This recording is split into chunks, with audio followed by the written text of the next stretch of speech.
नाम three sister का नाम आता है, थ्री सिस्टर का नाम आता है। उधर प्रश्न जो है ना, जो है माध्यमिक परीक्षा में जो है इंसेलबर्ग 3 नंबर मैंने बताया था कि हमें कौन सा पढ़ना पड़ेगा, इंसेलबर्ग, इंसेलबर्ग, ठीक है, इंसेलबर्ग जिसको बोला जाता है द्विपाभ, द्विपाभगिरी, द्विपाभगिरी बोला जाता है, ठीक है।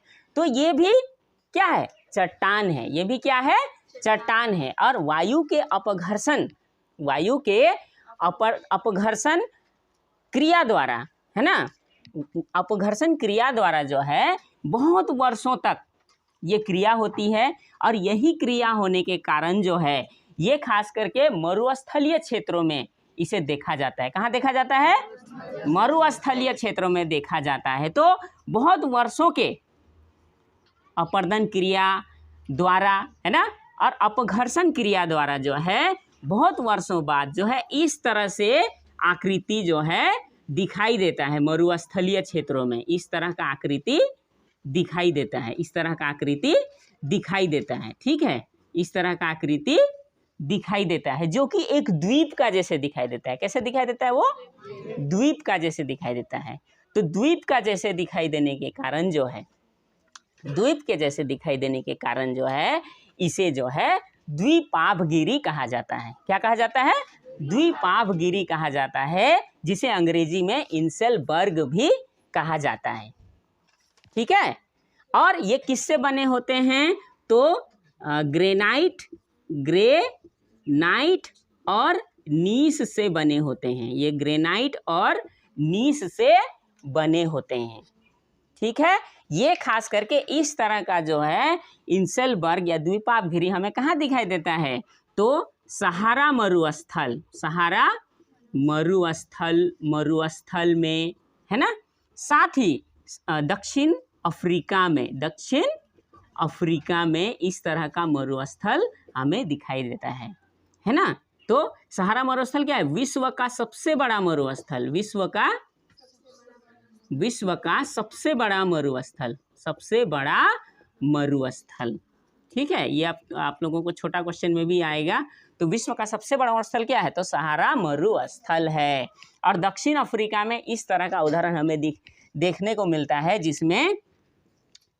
जिसमें थ्री सिस्टर का नाम आता है। किसका नाम आता है, थ्री सिस्टर का नाम आता है, थ्री सिस्टर का नाम आता है, थ्री सिस्टर का नाम आता है। उदाहरण में क्या आता है, थ्री सिस्टर का नाम आता है, ठीक है।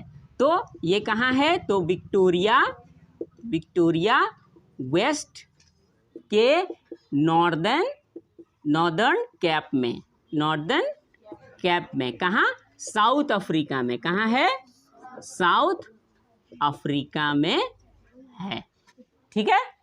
तो ये इंसेलबर्ग है, जो कि हमें कहाँ देखने को मिलेगा, कि ये साउथ अफ्रीका के विक्टोरिया वेस्ट में नॉर्दर्न कैप में ये हमें देखने को मिलेगा। आप लोग गूगल में भी जाकर सर्च कर सकते हैं थ्री सिस्टर्स। जब आप गूगल में जाके सर्च करेंगे थ्री सिस्टर्स, तो आपको यही इसी तरह का आकृति जो है आपको गूगल में भी दिखाएगा, जो कि इंसेलबर्ग का एक बहुत ही अच्छा उदाहरण है, ठीक है। तो समझ में आ गया कि बहुत वर्षों के वायु के अपर्दन क्रिया द्वारा जो है किस तरह के चट्टानों का आकृति, यानी चट्टान जो है अनेक तरह की भू आकृतियाँ बनाती है। तो इसे हम लोग परीक्षा में जो है इसी तरह लिख पाएंगे, इसी तरह हम लोग विश्लेषण करेंगे, तो हमें जो है मार्क्स भी अच्छा मिलेगा। और आप लोगों को मैं बता दूं कि ये प्रश्न जो है ना, जो है माध्यमिक परीक्षा में जो है आता ही रहता है कि वायु के अपर्दन कार्य द्वारा निर्मित या अपर्दन क्रिया द्वारा निर्मित 3 भू आकृतियों के बारे में विश्लेषण कीजिए।